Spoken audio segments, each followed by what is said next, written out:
সন্ত রামপালজি মহারাজ এমন একজন মহান সন্ত যিনি তার সদ্ভক্তি, তত্ত্বজ্ঞান, করুণা এবং সেবার মাধ্যমে সমাজে এক নতুন দৃষ্টান্ত স্থাপন করেছেন। সন্ত রামপালজি মহারাজের নেতৃত্বে তার সকল সতলোক আশ্রম থেকে সমাজ কল্যাণের অসাধারণ কাজ সমাজকে সোনালী ভবিষ্যতের এক নতুন আশা দেখিয়েছে। সন্ত রামপালজি মহারাজের কাছ থেকে নাম দীক্ষা গ্রহণের পর লক্ষ লক্ষ মানুষের ক্যান্সার, এইডস ইত্যাদির মতো দুরারোগ্য রোগ সেরে গেছে। সন্তজির জ্ঞানে অনুপ্রাণিত হয়ে তার অনুগামীরা লক্ষ লক্ষ ইউনিট রক্তদান করেছেন। সন্তজি লক্ষ লক্ষ বোন ও কন্যার যৌতুক মুক্ত বিবাহ করিয়েছেন। সন্তজি লক্ষ লক্ষ মানুষকে নেশা থেকে মুক্তি দিয়েছেন। কোটি কোটি ভেঙে যাওয়া পরিবার আবার জোড়া লেগেছে। সন্তজির আশ্রমে সমাগমের সময় বিনামূল্যে চক্ষু চিকিৎসা, দন্ত চিকিৎসা প্রদান করা হয়। সন্ত রামপালজি মহারাজ সময়ে সময়ে পরিবেশ রক্ষার উদ্দেশ্যে ব্যাপক পর্যায়ে বৃক্ষরোপণ করেন। সন্তজি অভাবীদের তাৎক্ষণিক ত্রাণ সরবরাহের জন্য অ্যাম্বুলেন্স পরিষেবা চালু করেছেন। সন্তজি তার অনুগামীদের দেহদানের জন্য অনুপ্রাণিত করেন, যাতে মানবতার সেবা এবং চিকিৎসা ক্ষেত্রে উন্নতি হতে পারে।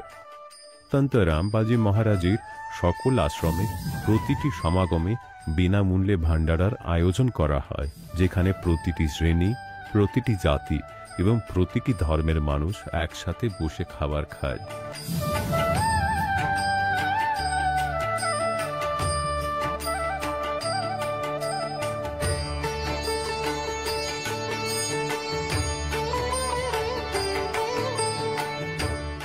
সন্ত রামপালজি মহারাজের আশ্রমে হাজার হাজার বয়স্ক মানুষ সম্মান এবং ভালোবাসার সাথে জীবনযাপনের সুযোগ পান। তাদের খাওয়া, থাকা এবং স্বাস্থ্যের সম্পূর্ণ দায়িত্ব সন্ত রামপালজি মহারাজ গ্রহণ করেন।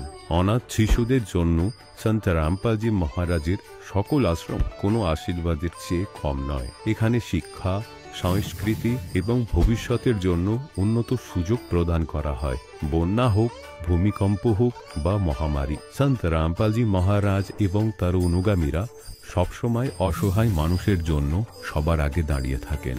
কোভিড মহামারীর সময় সন্ত রামপালজি মহারাজের আশ্রম থেকে কোটি কোটি মানুষের জন্য খাবার, ওষুধ এবং জীবন রক্ষাকারী সামগ্রী সরবরাহ করা হয়েছিল।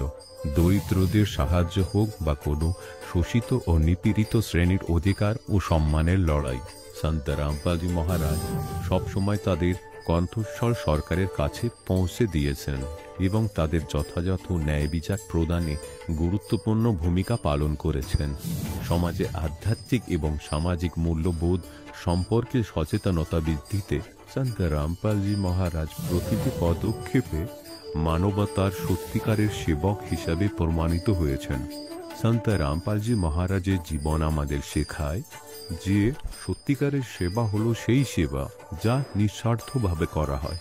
আসুন আমরাও সেই মহান সেবার কাজে এই মহান সাধকের সাথে যুক্ত হই এবং সন্ত রামপালজি মহারাজের কাছ থেকে নাম দীক্ষা নিয়ে আমাদের জীবনকে ধন্য করি।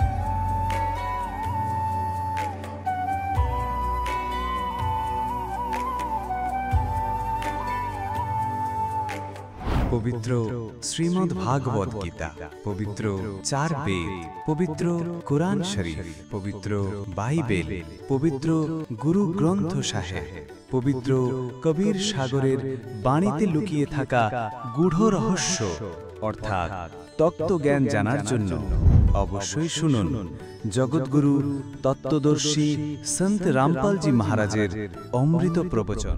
নমস্কার দর্শকগণ, আজ আমরা আপনাদের সঙ্গে ভাগ করে নিতে চলেছি বীণা দেবীর অনুপ্রেরণামূলক জীবনগাথা। পশ্চিমবঙ্গের ইসলামপুর থেকে আসা বীণা দেবী একসময় শিব চর্চার সঙ্গে যুক্ত ছিলেন এবং দীর্ঘ 5 বছর ধরে শিবের মন্ত্রজাপ, পূজা, উপবাস ও ধ্যান করতেন। কিন্তু তবুও তিনি তার জীবনের চরম দুঃখ কষ্ট থেকে মুক্তি পাননি।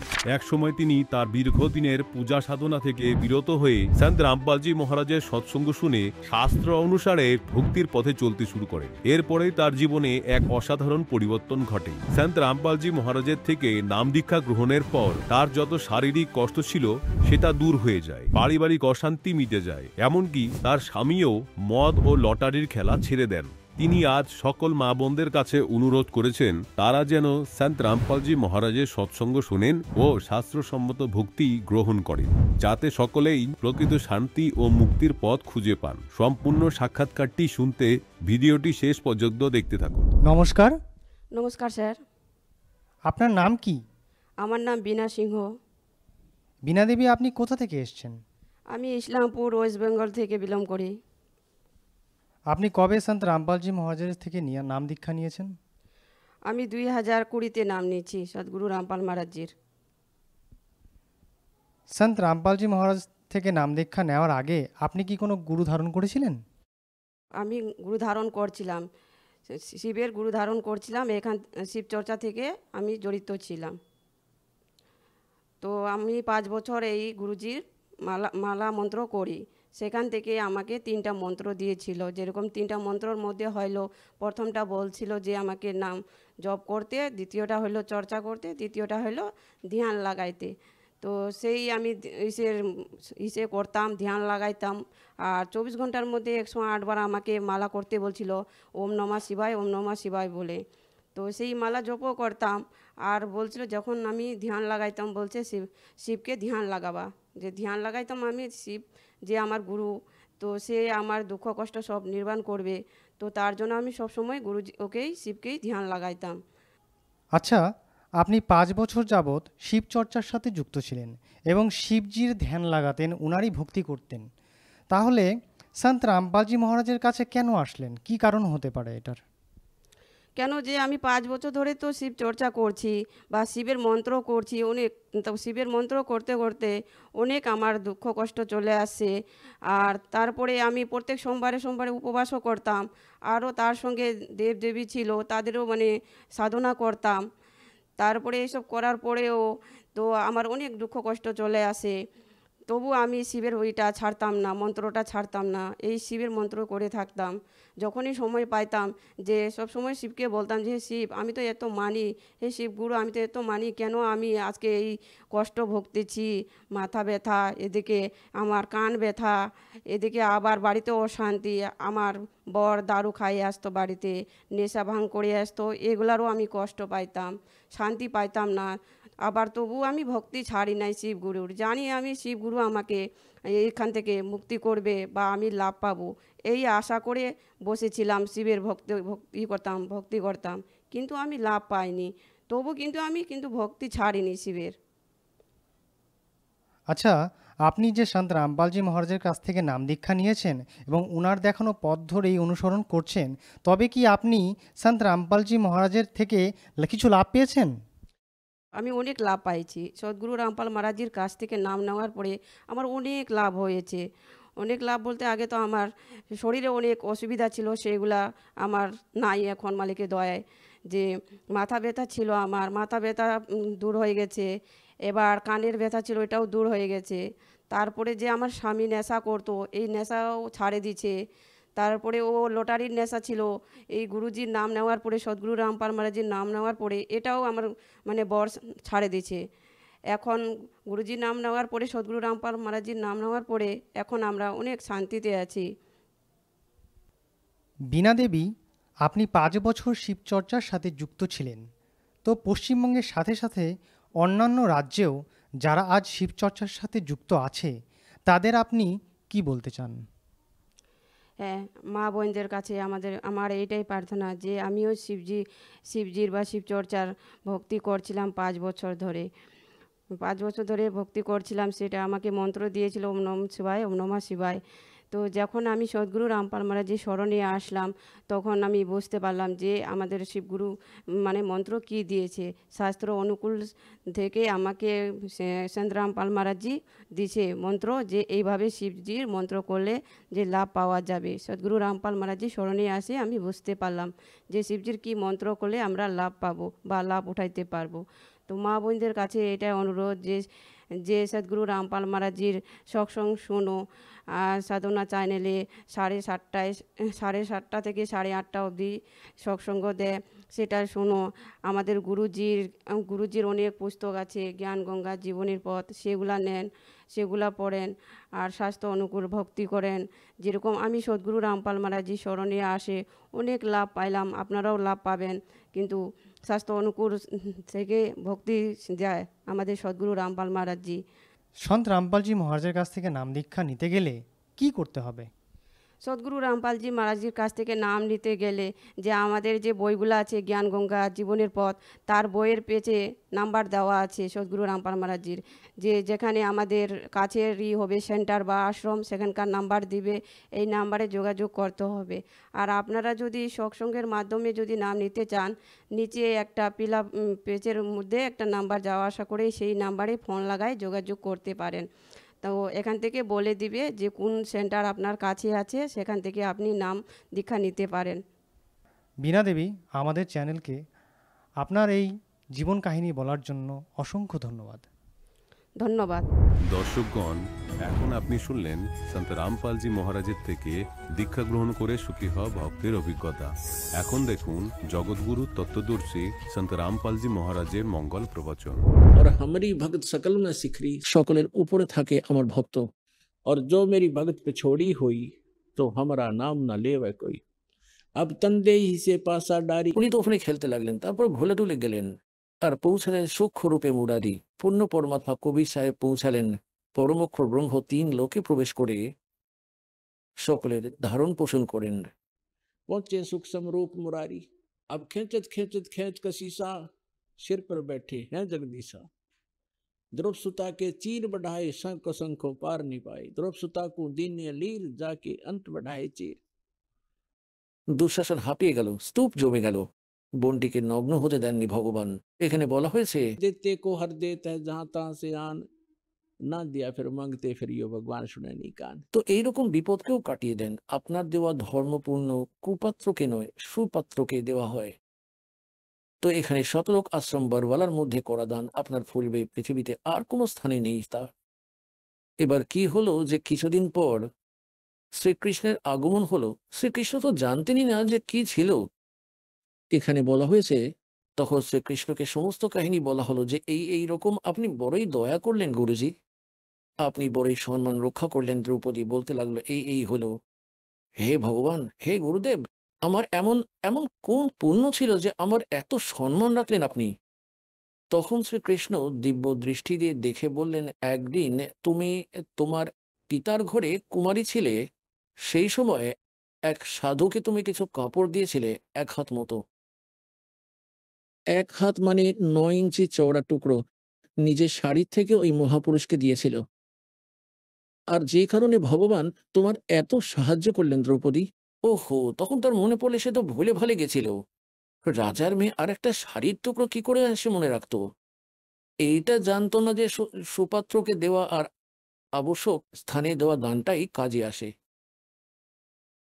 তখন সে বলেছিল যে হে ভগবান, একটা ছোট লীরের কারণে, একটা এইটুকু টুকরার কারণে আমার এত সম্মান রাখলেন আর এত অপার চির বেড়ে গেল।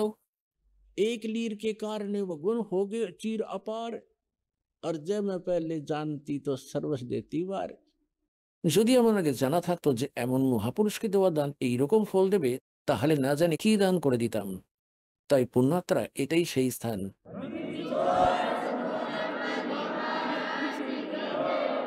তাই আজকের দিনে এটাই স্থান যেখানে শাস্ত্র অনুকূল সাধনা আর এখানে করা দান আপনার অনন্ত গুণ বেড়ে যাবে। আপনাদের ওপর আগত বিপদও কাটাবেন আর আপনার মোক্ষ করাবেন। বলো সদ্গুরুদেব কি জয় হো।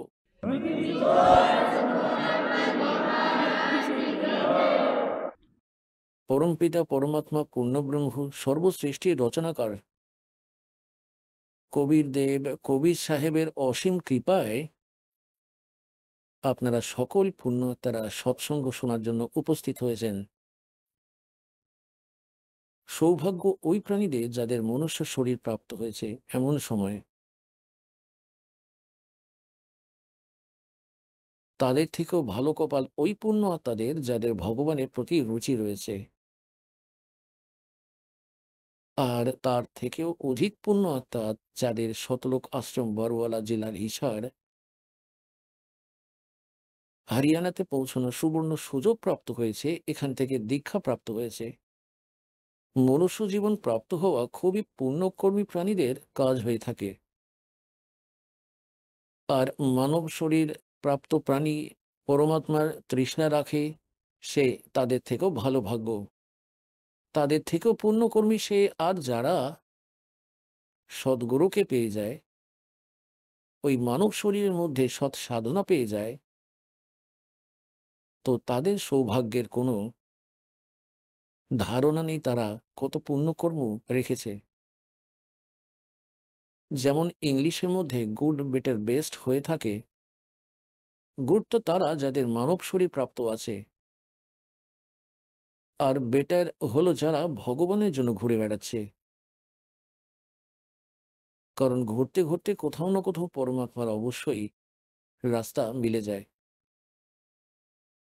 আর তৃতীয়ত বেস্ট তারা যাদের ভগবানের সঠিক পথ মিলে গেছে।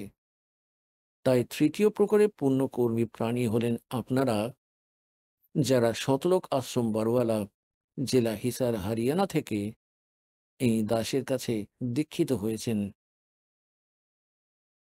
আপনারা নিজেদের, কারণ হীরে নিজের মূল্য কত জানে না, জোহরি জানে। তাই এই দাস হলেন জোহরি, পারদর্শী করে দিয়েছেন পরমেশ্বর। আর আপনারা হলেন ওই পরমাত্মার হীরে মতিলাল। পরমাত্মা আপনাদের পরখ করছেন আপনারা কতটা মূল্যবান। পুণ্যাত্মারা পরমাত্মাকে দয়ালু বলা হয়। দয়ার সাগর হলেন তিনি, সত্যি দয়ার সাগর তিনি। আমরা শতলোকে যে ভীষণ ভুল করেছিলাম, নিজের পিতাকে ছেড়ে আমরা এই কাল দুষ্টের সঙ্গে আস্থা জুড়ে বসেছি, আমরা প্রতিব্রতা পথ থেকে নেমে গিয়েছি। এত ভুল করলাম আমরা, আর তবু আমাদের দুঃখ দেখে উনি থাকতে পারেন না, আমাদের জন্যই এখানে বিচরণ করেন। কারোর থেকে গালি খান, কারোর থেকে ঢিল পাথর খেয়ে থাকেন। আর আপনাদের পর্যন্ত কাল এমন বেড়াজাল তৈরি করে দিয়েছে, ভগবানকেও পৌঁছে দেয় কঠিন কষ্ট করতে হচ্ছে। এত ধর্ম সম্প্রদায় বিভক্ত করে দিয়েছে, এত নকল সন্ত আর পন্ত বানিয়ে দিয়েছে, এমন ভুল জ্ঞান আমাদের হৃদয়ে ঢুকিয়ে দিয়েছে যে আমরা সৎ জ্ঞান শুনেও সন্তুষ্ট নই। পরমাত্মা শোনানোর জন্য আসেন, অথচ আমরা শত্রু হয়ে যাই। এই পরিস্থিতিতে ওই সমর্থকে ছাড়া আমাদের কাছে এই জ্ঞান কেউ পৌঁছাতে পারত না। তাই ওই সমর্থ তার সমর্থতা প্রমাণ দেখিয়েছেন। ওই মালিক দয়া করেছেন, এই কলিযুগে আপনাদেরকে শিক্ষিত করেছেন। এই শিক্ষার পর্যায়ে পুণ্যাত্মারা সাল 1948-47-এর পর থেকেই ভারতবর্ষে ঘটেছে। এর আগে শিক্ষা একদমই ছিল না। আর 1951-তে দাসকে পাঠিয়ে দিলেন নিজের প্রিয় আত্মাদেরকে বার্তা দেওয়ার জন্য। আর এই মিডিয়া আর এই এতটা সায়েন্সের বিকাশ যা আমাদের জন্য আবশ্যক সদ্গ্রন্থগুলিকে বোঝার জন্য, এটাই এই 2000-এর পরের এই সব কিছু দেন পরমাত্মার। মোবাইল তৈরি হওয়া, এই ইলেকট্রনিক মিডিয়া, যে টিভি চ্যানেল এত ভালো তৈরি করে দেওয়া, তো এই পরমাত্মা দয়া করেছেন আপনাদের উপরে, যাতে পরমাত্মার বাচ্চারা ওই সদ্গ্রন্থ থেকেই ভগবানকে চিনুক, যেগুলিকে শুরু থেকেই শিরোধার্য করা হয়েছে। এবার যেই সদ্গ্রন্থগুলিকে আমরা শিরোধার্য মনে করতাম, ওই পবিত্র বেদ, পবিত্র গীতা, পবিত্র পুরাণ, পবিত্র কোরআন, পবিত্র বাইবেল, পবিত্র গুরু গ্রন্থ সাহেব, আর তাতে পরমাত্মার মহিমাই বর্ণিত রয়েছে। যা ওই সদ্গ্রন্থে পরমাত্মার মহিমা আছে। আর আর যেই পরমাত্মার উপর ওই সর্ব সদ্গ্রন্থ প্রত্যাশিত হয় তিনি পরমাত্মা হন। এখনো পর্যন্ত আমাদের যারা ধর্মগুরুরা ছিলেন তারা ভুল জ্ঞান শোনাতেন, নাম নিতেন এই সদ্গ্রন্থগুলিরই, আর সদ্গ্রন্থে লেখা বিবরণের বিপরীতে আমাদের জ্ঞান শোনাতেন। আর ওই লোকভেদ এতটাই গাঢ় হয়ে গিয়েছিল যে আমরা ওটাকেই ফাইনাল মেনে নিয়েছিলাম। আমরা যদিও আমাদের গীতা, বেদ, পুরাণ পড়তাম, কিন্তু আমাদের জ্ঞানের আধার ওই ডুপ্লিকেট জ্ঞানটাই ছিল যেটা আমরা আগে শুনেছি।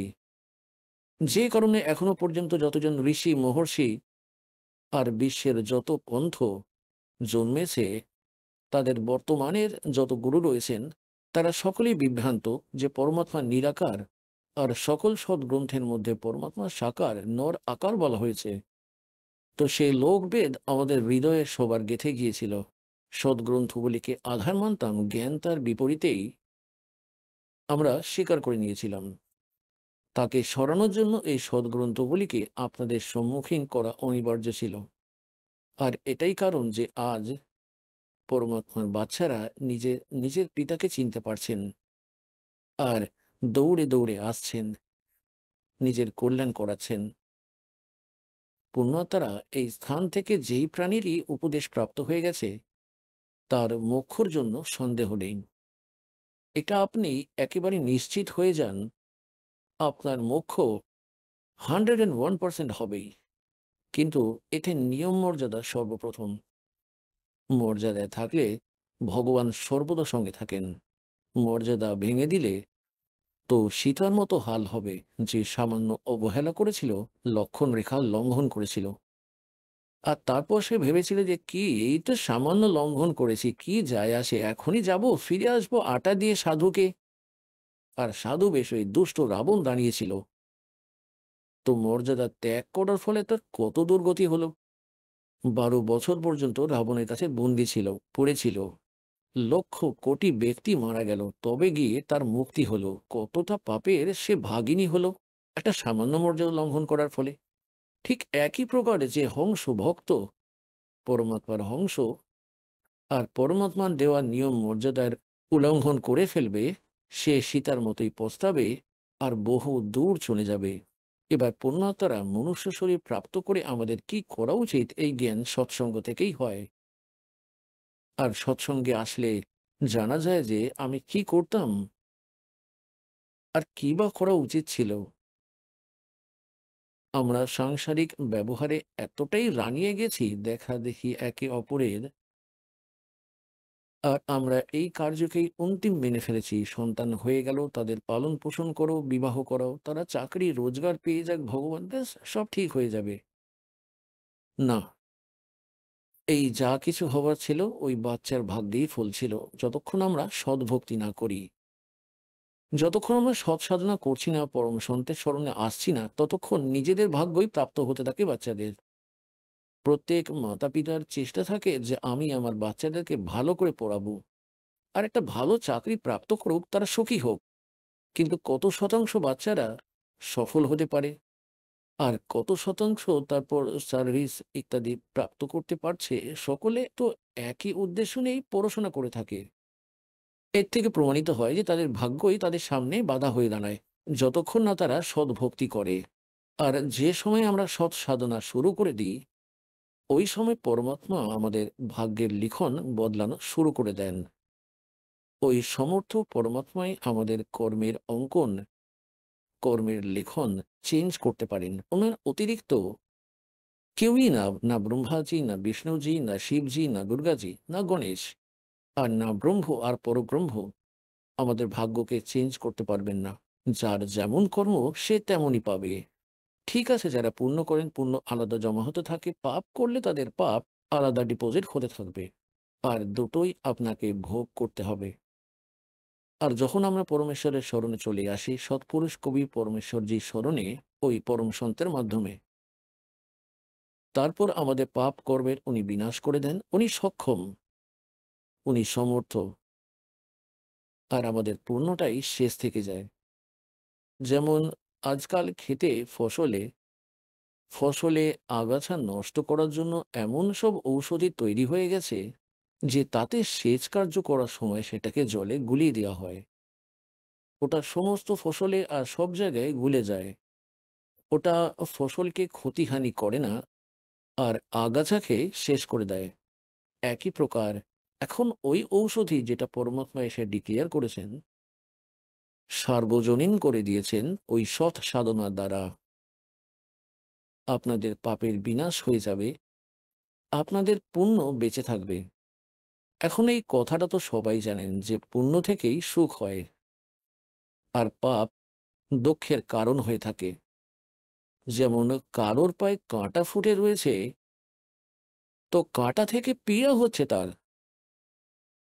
আর সে কোনো অন্য ব্যক্তির কাছে গেলে তাকে কেউ বলল যে অন্য সন্ত, অন্য দেবতাদের যে পূজারী রয়েছেন, তারা এই রকম বিধান রাখেন যে তারা বলেন, প্রথমে তো যন্ত্রমন্ত্র বলেন দুঃখী ব্যক্তিকে যে এইটা করুন সেইটা করুন। যখন কিছুই লাভ হয় না তখন বলে দেয় এটা আপনার প্রারব্ধের মধ্যে লেখা রয়েছে, আপনার ভাগ্যে অঙ্কিত রয়েছে। এই অঙ্কনকে শেষ করা যাবে না, এটা তো ভোগের মাধ্যমেই পূর্ণ হবে। তারপর এটাও বলেন যে ভগবানের ভক্তি করো, হরে কৃষ্ণ হরে রাম সীতারাম রাধে শ্যাম। আর সঙ্গে এটাও বলেন যে ওই ভক্তি করতে থাকো, ভবিষ্যতে দুঃখ আসবে না। এখন পুণ্যাত্মারা যার পায়ে কাঁটা ফুটে রয়েছে, আর তাকে কেউ পরামর্শ দেয় যে কাঁটা তো বেরোবে না, এটা আজীবন তোমার পায়ে থেকেই যাবে, এই যন্ত্রণা হতেই থাকবে। আর তাকে কেউ পরামর্শ দেয় যে তুই জুতো পরে নে, ভবিষ্যতে কাঁটা ফুটবে না। কাঁটা ঢোকা পায়ে কিন্তু জুতো পরা কখনোই সম্ভব নয়, 2 গুণ ব্যথা হবে ওখানে। তাই প্রথমে কাঁটা বেরোবে, তারপর তাকে পরামর্শ দেওয়া হবে যে জুতো খুলে দিও না, নইলে ভবিষ্যতে এরকম দুঃখ আবারও হবে তোমার। তো এই ভয়ে ওই ব্যক্তি যার কাঁটা বের হয়ে গেল আর জুতো প্রাপ্ত হয়ে গেল, তারপর সে এই ভয়ে কখনো জুতো বের করবে না, যে আবার যেন ওই বিপদ না চলে আসে, আবার সে কষ্ট না হয়। তো পুণ্যাত্মারা যেই দুঃখ আজ যার হয়েছে, যারা দুঃখে ভক্তি করে তারাও ভালো আত্মা, আর যারা সুখের সময় করে তাদের তো কোনো কথাই হয় না। যারা সুখের সময় ভক্তি করছে তারা কোনো না কোনো সময় বিক্ষিপ্ত অবশ্যই হতে পারেন, আর যারা দুঃখে দুঃখী হয়ে ভগবানের চরণে এসে থাকেন তারা জানে সুখের মূল্য ঠিক কতটা। তারপর তারা কখনো জীবনে ডিস্টার্ব হবে না, কারণ তারা জানে যে যদি আমি ভগবানের এই ভক্তি ত্যাগ করি, জুতো খুলে ফেলি, তাহলে সেই কাঁটা আমার আবার যাত্রাপথে পায়ে ফোঁটা শুরু হবে, আমি এক পাও চলতে পারবো না। তাই জন্য কবি সাহেব বলেন যে सुख के माथे पत्थर पड़ो, नाम हृदय से जावे, बलिहारी उस दुख के जो पल पल नाम रटावे। পরমাত্মা আমাদের সংকেত দিচ্ছেন যে ভগবানের কাছে এটাই চাও, হে ভগবান এমন সুখের আগুন লাগুক যার ফলে আপনাকে ভুলে যাই। এমন সুখ দেবেন না দাতা যাতে আমরা আপনার থেকে দূরে সরে যাই। এমন কষ্ট দিয়ে রাখবেন দাতা যাতে আপনার কথা সর্বদাই মনে থাকে। তো পুণ্যাত্মারা এই জীবনে সফল হওয়ার এটাই ফর্মুলা, এটাকে কণ্ঠস্থ করে রাখবে, নিজের জীবনে অ্যাপ্লাই করতে থাকবে। শোক খুবই ভয়ঙ্কর এই প্রাণীর জন্য। আমরা শতলোকে মহা শোকে ছিলাম, আর ভগবানকেই ভুলে গেলাম, এই নকলের সাথে লেগে পড়লাম। সে কি দিল আমাদেরকে? সে কি দিল? কুকুর বানালো, কুকুরি বানালো, গাধা বানালো, গোবর খাওয়ালো। কারোর ক্যান্সার, কারোর পা কেটে গেছে, কারোর চোখ নষ্ট হয়ে গেছে, কেউ পচে যাচ্ছে, কেউ কাতরাচ্ছে, কেউ আবার টেনশনে, কেউ ক্ষতির কারণে দুঃখী, কেউ অন্য কোনো কারণে। তো এইসব দিয়েছে সে আমাদেরকে, আর আমরা আমাদের সমর্থকে ছেড়ে দিয়েছি, কারণ সুখী ছিলাম আমরা। তো সেরকম সুখ এই পৃথিবীর উপরে সেই রকম তো নেই, কিন্তু আমরা মিথ্যে সুখটাকেই সুখ মনে করে নিয়েছি, যেই কারণে আমরা পরমাত্মা থেকে দূরে হয়ে যাই। আর তারপর সেটা এতটা কষ্টকর হয় আমাদের জন্য, আর সেটা কখনো বিষয়টা সেট হওয়া সম্ভব হয় না, প্রচুর সময় লেগে যায়। তো পুণ্যাত্মারা পরমাত্মা আমাদের দুঃখের নিবারণ করে দেন। আমাদের পাপ, আমাদের ভাগ্যের যে পাপ কর্ম হয় সেই কাঁটাগুলোকে বের করে দেন তিনি। তারপর আগত জীবনযাত্রায় ওই সমর্থ পরমাত্মা আপনার জীবনরূপী যাত্রাপথকে এমনভাবে সুগম করেন, এইভাবে ঝাড় দিয়ে দেন যে কোথাও আমার প্রিয় আত্মার জীবনে আগত ভবিষ্যতে এর যে ভাগ্য কর্মরূপী কাঁটা ছড়িয়ে পড়ে আছে সেগুলিকে পরিষ্কার করতে করতে এগিয়ে যান, যেন আমার বাচ্চার, আমার প্রিয় আত্মার কাঁটা না ফুটে যায়। কিন্তু সেটার জন্য जैसे पति भरता जमी पर जो जो धर है पाँव समर्थ झाड़ू देत है ना काटा लग जावे। বলছেন যে পতিব্রতা, পতিব্রতা কে হবে? যেমন গীতা অধ্যায় নম্বর 13-তে লেখা আছে যে অব্যভিচারিণী ভক্তি দ্বারা যারা সাধনা করে তাদের পরমাত্মা অঙ্গে সঙ্গে থাকেন। ব্যভিচারিণী ভক্তি কোনটি? যেমন স্ত্রী তার স্বামীর অতিরিক্ত অন্য কোনো ব্যক্তির সঙ্গে সম্পর্ক রাখলে সেটাকে ব্যভিচারিণী স্ত্রী বলা হয়। আর অব্যভিচারিণী পতিব্রতা নিজের স্বামীর অতিরিক্ত যদি কেউ সোনার তৈরি হয়ে দাঁড়িয়েও যায় তার প্রতি আস্থা না রেখে, তবে সে অব্যভিচারিণী হয়ে থাকে। আর ব্যভিচারিণী ভক্তি হলো যে আমরা ইষ্ট রূপে, যেমন আমাদের আগে কতজন দেবতারা আমাদের ইষ্ট ছিলেন। হনুমানজি ইষ্ট, বাবা শ্যামজি ইষ্ট, শ্রীকৃষ্ণ ইষ্ট, শ্রী বিষ্ণু ইষ্ট, শ্রী রামচন্দ্র ইষ্ট, শ্রী বিষ্ণু ইষ্ট, শ্রী শঙ্কর ভগবান ইষ্ট এবং মাতা ইষ্ট। মানে এরা সবাই আমাদের স্বামী ছিলেন, আমাদের ইষ্ট ছিলেন, আমাদের মালিক বলে মেনে নিয়েছিলাম। তো ওটা আমাদের ব্যভিচারিণী ভক্তি ছিল। আর যাকে আমাদের ইষ্ট মানা উচিত ছিল, যিনি আমাদের আসল পতি, আসল মালিক, তার বিষয়ে আমাদের জ্ঞানও ছিল না। তো আমরা এখন কেবল এক কবির পরমেশ্বরকেই নিজের ইষ্ট মানব, পতি মানব, খসম মানব, স্বামী মানব, মালিক। আর অন্য যত দেব আছে, যতগুলি মন্ত্র আমরা জাপ করি, এটা তাদেরকে আমরা ইষ্ট বলে মানছি না। এনারা আমাদের মালিক নন, পতি নন। যেমন এটা আমাদের এই প্রকার ব্যবহার, যেমন একজন পতিব্রতা স্ত্রী একটা জয়েন্ট ফ্যামিলিতে থাকে। পরিবারের দেওর, তার স্ত্রী সবাই থাকে, ননদ, ভাসুর, তার স্ত্রী, শাশুড়ি, শ্বশুর, এরা সবাই থাকে। আর সে সবাইকে যথাচিত শ্রদ্ধাও করে থাকে। কিন্তু সে তার নিজের স্বামীর প্রতি যে শ্রদ্ধা রাখে, যে সমর্পণ ভাব রাখে, সেটা অন্যের প্রতি রাখে না। পতিব্রতা পুত্রী, তার মানে এই নয় যে সে অন্যদের সঙ্গে কথা বলে না। পতিব্রতার এটা লক্ষণ নয় যে সে অন্যদের সঙ্গে কথা বলবে না নিজের স্বামীকে ছাড়া।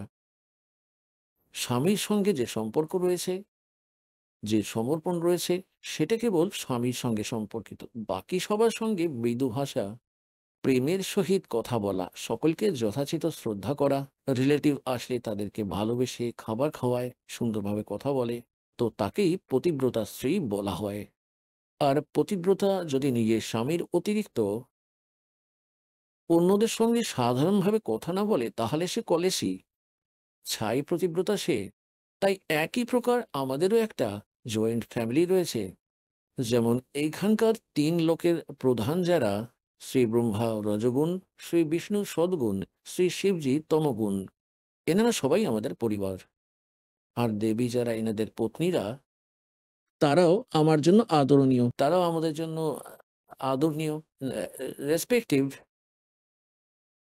আর যত অন্যান্য দেবতারা রয়েছেন, যত মহাপুরুষ রয়েছেন, তারা সকলে আমাদের জন্য সম্মানীয় হন। সবার সঙ্গে একটা খুব ভালো ব্যবহার রাখতে হবে আমাদেরকে, তবেই আমরা এই জয়েন্ট ফ্যামিলিতে সুখের সাথে থাকতে পারবো, আর পুরো পরিবারে শান্তি বজায় থাকবে। কিন্তু ইষ্ট আমাদের একটাই থাকবে।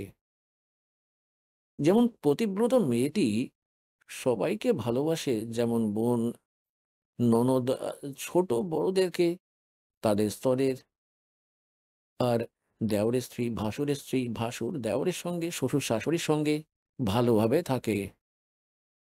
আর মনে হয় সকলের আপন মনে হয় তাকে।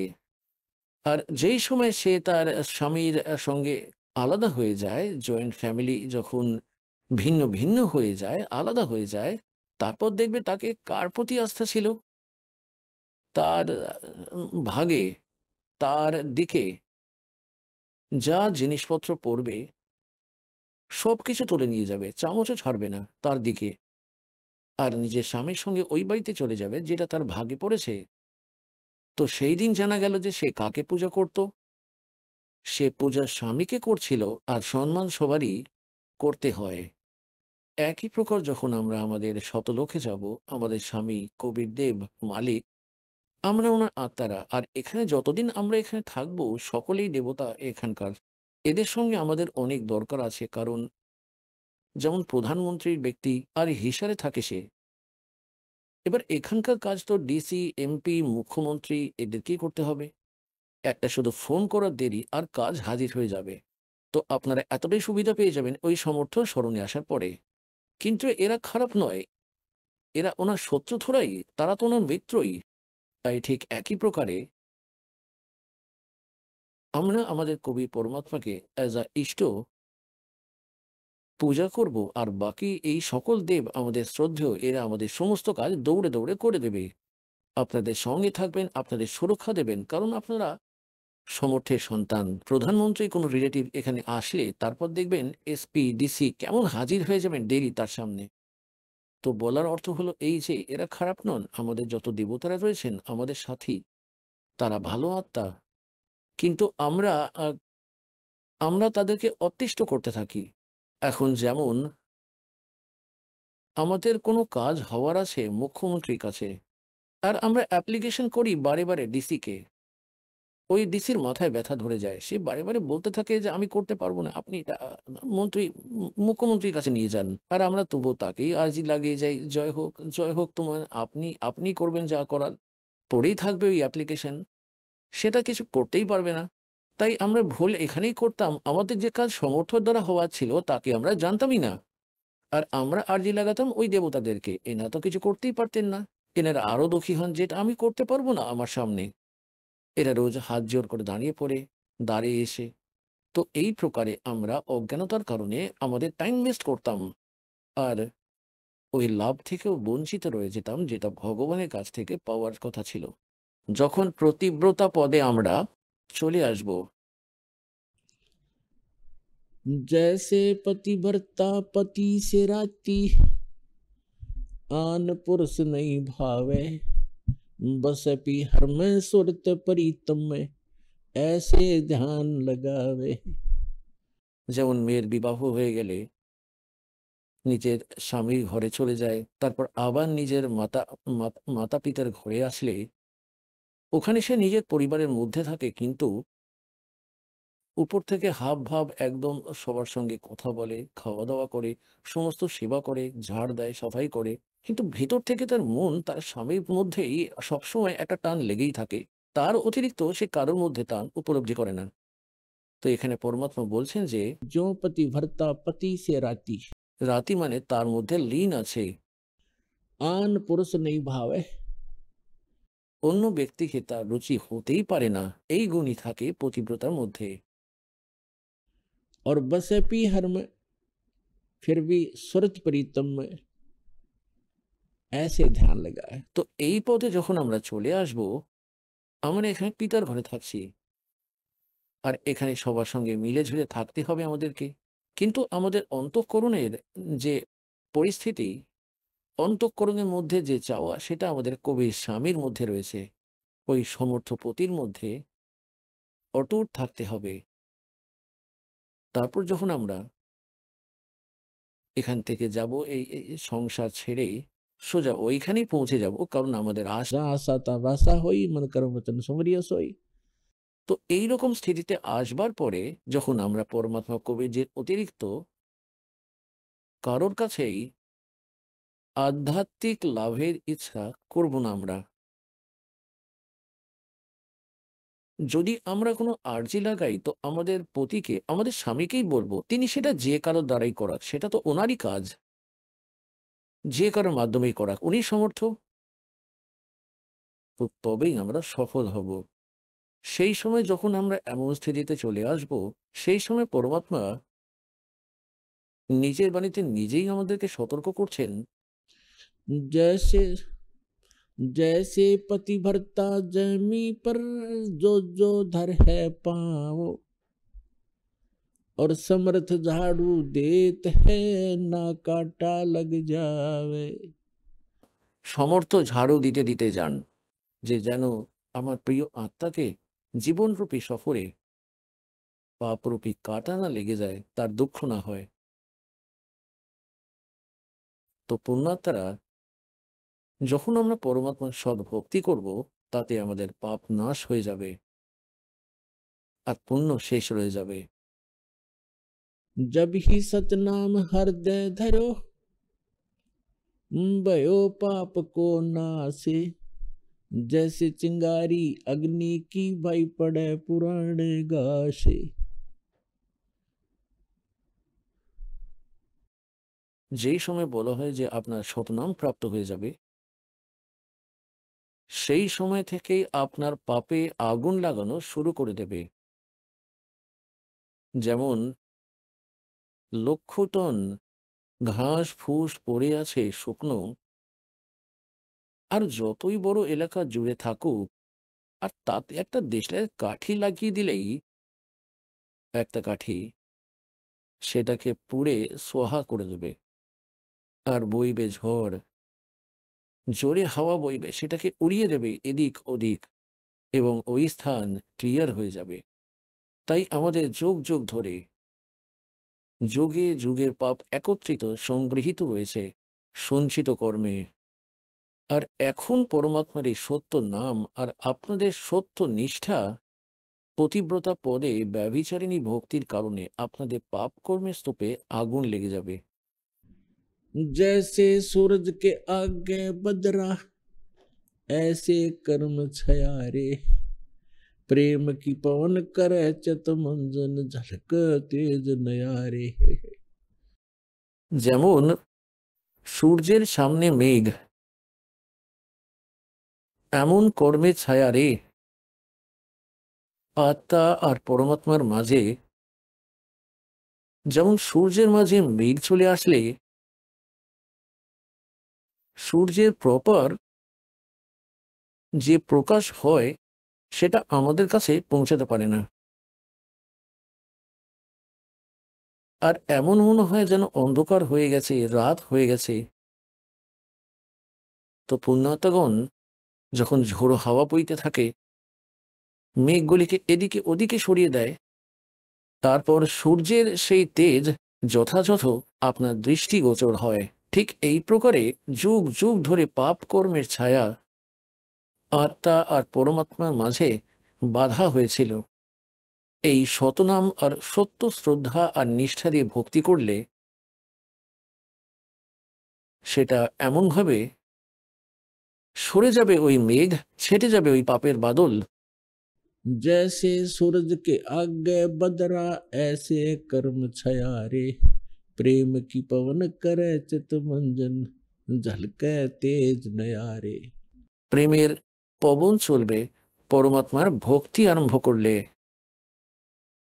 শুরুতে তো অতটা আনন্দ লাগে না ভক্তিতে, কারণ আমাদের পাপ কর্ম যুগ যুগ ধরে সংগৃহীত আছে এবং আমাদেরকে প্রভাবিত করছে। শুরুতে তো ভক্তির পিছনে ধাক্কা দিতেই হয়, জীবকে তো একটা মন্ত্র করতেই হবে। এই কয়েকটা মন্ত্র তো আপনাকে করতেই হবে, আরতিও করতেই হবে, নিত্য নিয়মও করতেই হবে, রমায়ণীও করতেই হবে। তাই শুরুতে আপনাকে ধাক্কা তো দিতেই হয়, আর আপনি না চাইতেও শুরু করে দেন, কারণ আপনাকে সুস্থ হতে হবে, মোক্ষ প্রাপ্তি করতে হবে। আর কিছুদিন বাদে দেখবেন আপনি ভক্তি না করলে ততক্ষণ ঘুমই আসবে না, আর একই নাম বারবার জপ করতে হবে, কত আনন্দ হতে শুরু করবে। তো আপনার অন্তঃকরণে যে পাপ কর্মের যে চাপ ছিল, জ্বর ছিল, সে সরে যেতে শুরু করবে। जैसे तुलसी पिछले पाप से हरि चर्चा न भावे, जैसे जवर के वेग से भूख विदा हो जावे। যেমন কোনো ব্যক্তির জ্বর হয়ে গেল, অসুস্থ সে, আর তার যে কোনো খাবারই তেতো লাগে, প্রতিদিনের খাওয়া খাবারটাও মুখে দিতে ইচ্ছে করে না, বমি চলে আসার মতো মনে হয়। কাজু, কিশমিশ, আপেল, কমলা, কত সুস্বাদু ফল আর ভালো খেতে হয়। ওই জ্বরগ্রস্ত ব্যক্তিকে সেটাও তেতো লাগে। না তো শুকনো ফলগুলো তেতো, আর না কমলা আপেলগুলো তেতো। অসুস্থতা, জ্বর তার শরীরের ব্যবস্থাপনা এত খারাপ করে দিয়েছে যে তার মিষ্টি বস্তুগুলোও তেতো লাগছে। তাহলে এর উপায় কি? ওই মিষ্টি বস্তুগুলোকে মিষ্টি লাগানোর জন্য ওই ব্যক্তিকে যদি কেউ বলে যে এক গ্রাস ভোজন খেয়ে নে, খুব সুন্দর হয়েছে খেতে, হালুয়া বানিয়েছি, খেতে পারবে না, যাই বানানো হোক না কেন। তাহলে এর কি উপায় আছে? কেননা তার তার কারণটা কি? কারণ তো এটাই যে অসুস্থতা তার শরীরের ব্যবস্থাপনাকে খারাপ করে দিয়েছে, তাই মিষ্টি বস্তুটিকেও তিক্ত অনুভব করছে। এর উপশম কি? যেমন ম্যালেরিয়া হয়ে যায়, আর কুইনাইন সব থেকে তেতো ঔষধ হয়ে থাকে, আর না চাইতেও সেটা যতই তেতো লাগুক না কেন সেটা খেতেই হবে। ওই তিক্ত ঔষধকে বারে বারে খেলে না চাইতেও সেটা খেতেই হয়, আর সেটা খেলেই জ্বর পুরোপুরি সেরে যাবে। আর যে তেতো মিষ্টি বস্তু তেতো লাগতো সেটাও মিষ্টি লাগতে আরম্ভ করবে। আর জ্বর যত নামতে শুরু করবে ততই কিছু না কিছু আহার সেই প্রাণী করতে আরম্ভ করে দেয়। ঠিক একই প্রকার যাদের অন্তরের মধ্যে পাপ কর্মের জ্বর বেশি আছে, তাদের পরমাত্মার চর্চা ভালো লাগবে না, না লাগতে দাও। এটা না চাইলেও শোনো এই সৎসঙ্গ বলি, না চাইতেও একবার ভক্তি অবশ্যই শুরু করো। কবি সাহেব বলেন, কবির হরি কে নাম কো হিজ ভজো চে খেজ, আর উল্টা সুল্টা উগেগা খেত পড়ে जो বীজ। হয় এটা ভালোবেসে ভজন করো শুরুতে, অথবা চাইলে জোরে করে ভজন করো, সে তো করতেই হবে। কবির হরি কে নাম কো হেজ ভজো চে খেজ, উল্টা সুল্টা উগহি খেত পড়ে जो বীজ। ক্ষেতের মধ্যে বীজ দিয়ে দিলেন, সেটা উল্টো পড়ুক বা সোজা, সেটা জন্মাবেই জন্মাবে। এই প্রকার আমাদের শুরুতে তো আপনাকে এমনটাই করতে হবে, আর তারপর কিছুদিন পর কি হবে, আপনি ভক্তি না করবেন ততক্ষণ আপনার রুচি আসবে না, অন্যান্য কাজ করতেও মন চাইবে না। তাই যেমন যাদের আগে জ্বর ছিল তাদের বলা হতো যে মাসে একবার অন্তত আসতে হবে। দূর দেশের ভক্তরা আসেন, তাদের 3 মাসে 4 মাসের সময় রাখা হয়েছে, কারণ ডাক্তার যারা তিনি ট্রিটমেন্ট করার জন্য রোগীকে বারে বারে ডাকেন, ওনাদের কোনো শখ নেই ডাকার। তাই আমরা এই কারণেই ডাকি, আপনারা আসতে থাকবেন, আপনাদের রুচি বাড়তে থাকবে, আপনার শুভ সংস্কার বাড়তে থাকবে, তারপর আপনার রুচি জন্মাবে। আপনাকে থামালেও আপনি থামবেন না। তারপর যখন আপনার পাপ কর্মের জ্বর নেমে যাবে, তারপর আপনাকে আটকাতে চাইলেও আটকানো সম্ভব নয়। আমাদের ডাকার প্রয়োজন পড়বে না, আপনি নিজেই এসে পড়বেন। আপনি এই জ্ঞানের সঙ্গে পরিচিত হয়ে যাবেন, আর আপনার অন্তঃকরণের জন্য ওই পাপ নষ্ট হয়ে যাবে। তারপর আপনার শতলোক আশ্রম বড়ওয়ালা ছাড়া অন্য কোনো স্থান চোখেই পড়বে না এই পৃথিবীতে, যেখানে আপনি এটা ভাববেন যে এটা আমার নিজস্ব।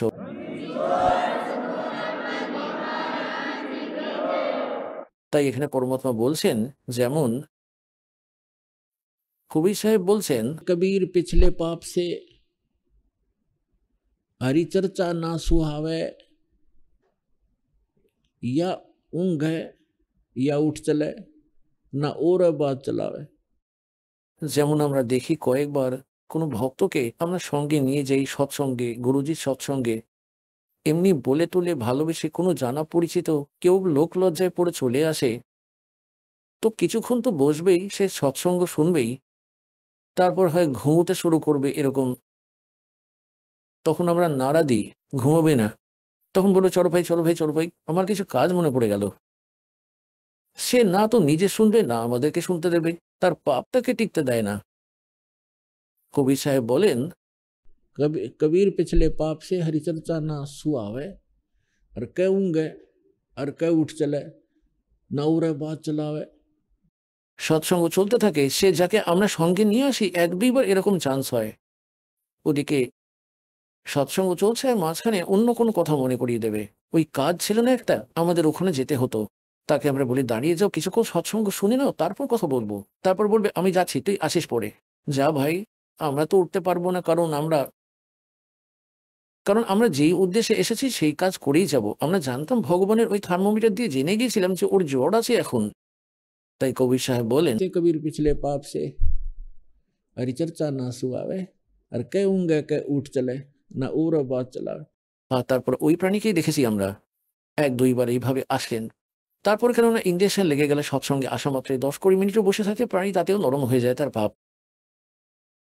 আর তারপরে ওই ব্যক্তি ঘন্টার পর ঘন্টা এইরকম একভাবে তাকিয়ে থাকেন। এরপরে আর কি সৎসঙ্গ হবে, এরপর আর কি বলবেন গুরুজি? কয়েকবার তো এমন হয়, আরে এইটুকুই সৎসঙ্গ হলো, আজ তো ভাই আড়াই ঘন্টা এমন মনে হয় যেন অল্পই সৎসঙ্গ হলো।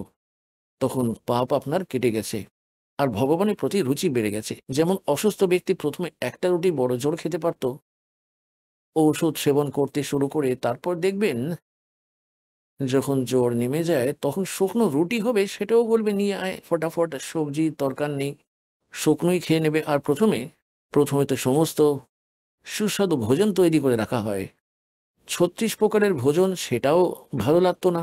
তো পুণ্যাত্মাগণ সৎসঙ্গে আসলে, এই তত্ত্ব জ্ঞান শুনলে আমাদের যুগ যুগের এই পাপ নষ্ট হয়ে থাকে।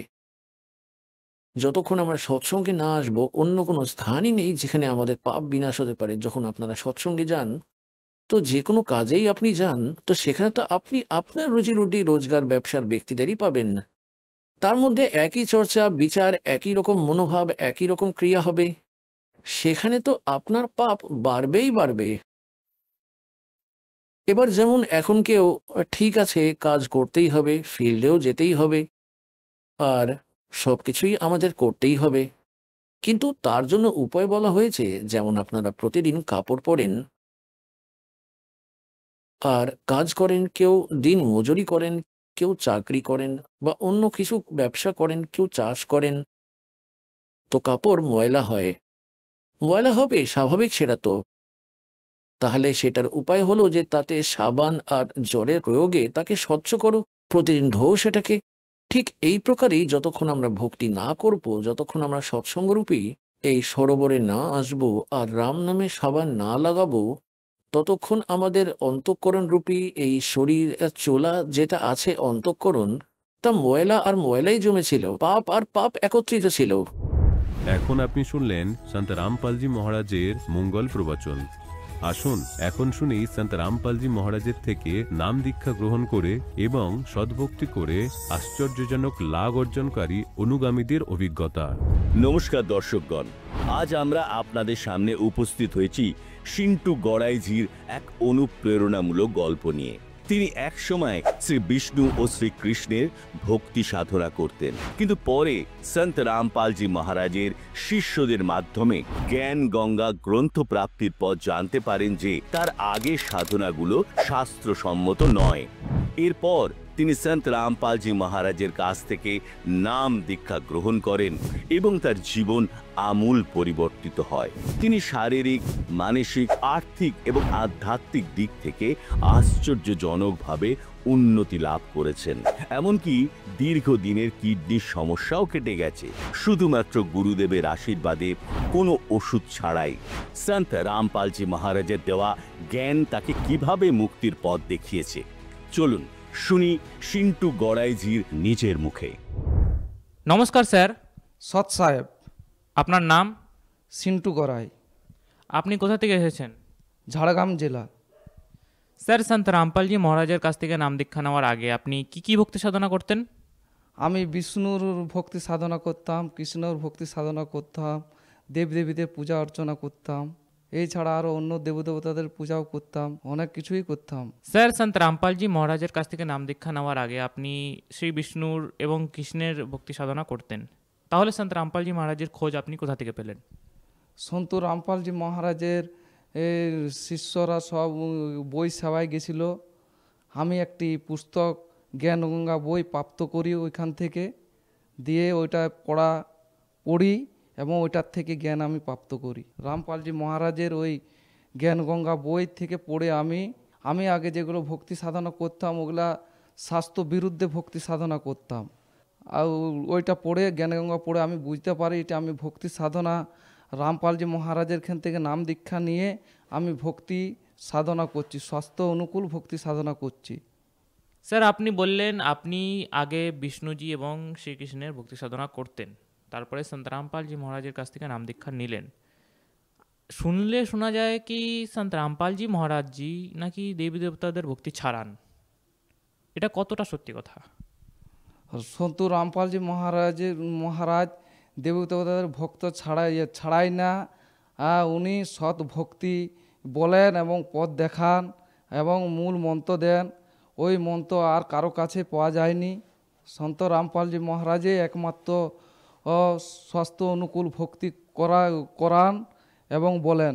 অন্য সব গুরুদের খানে কোনো শাস্ত্রর জ্ঞান নেই, ভক্তি সাধনা করার বলেন না। স্যার, আমরা শুনেছি সন্ত রামপালজি মহারাজের কাছ থেকে যারা নাকি নাম দীক্ষা নেন তাদের অনেকজনেরই অনেক লাভ হয়।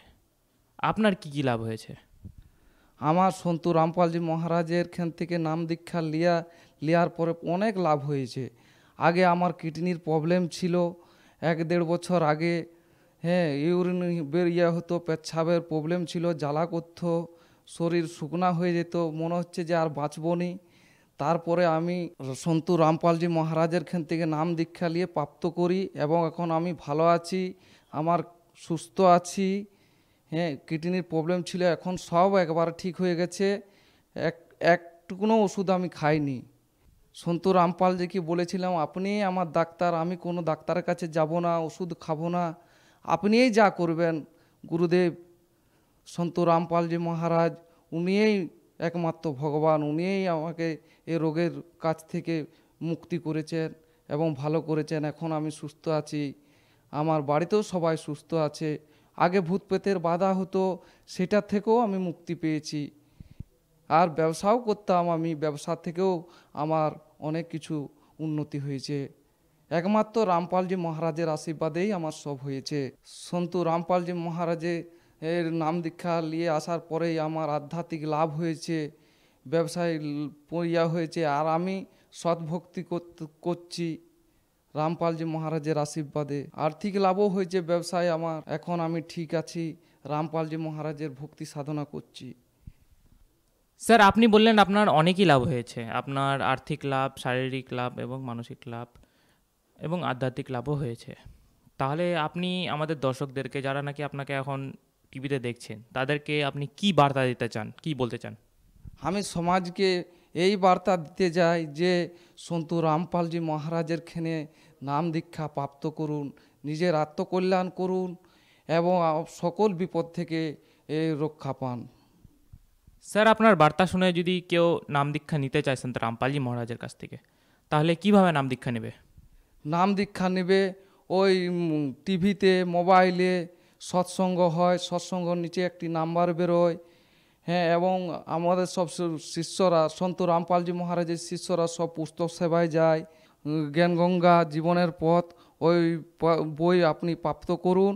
ওই বইয়ের পেছনে নাম্বার দেওয়া থাকে, ওইটা আপনি কল করুন এবং নামদাম সেন্টার থেকে আপনি নাম দীক্ষা প্রাপ্ত করুন। ধন্যবাদ স্যার। ধন্যবাদ।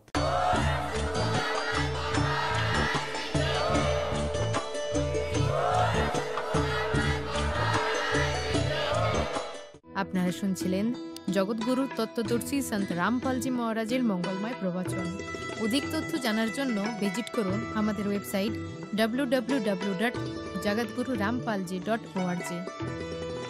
সন্ত রামপালজি মহারাজের শুভাশীর্বাদে সম্পূর্ণ বিশ্বে 500-এরও অধিক নাম দীক্ষা কেন্দ্র আছে, যেখানে সন্ত রামপালজি মহারাজের দ্বারা অনলাইনে সম্পূর্ণ বিনামূল্যে নাম দীক্ষা দেওয়া হচ্ছে। আপনার নিকটবর্তী নাম দীক্ষা কেন্দ্রের ঠিকানা জানার জন্য যোগাযোগ করুন 918882914911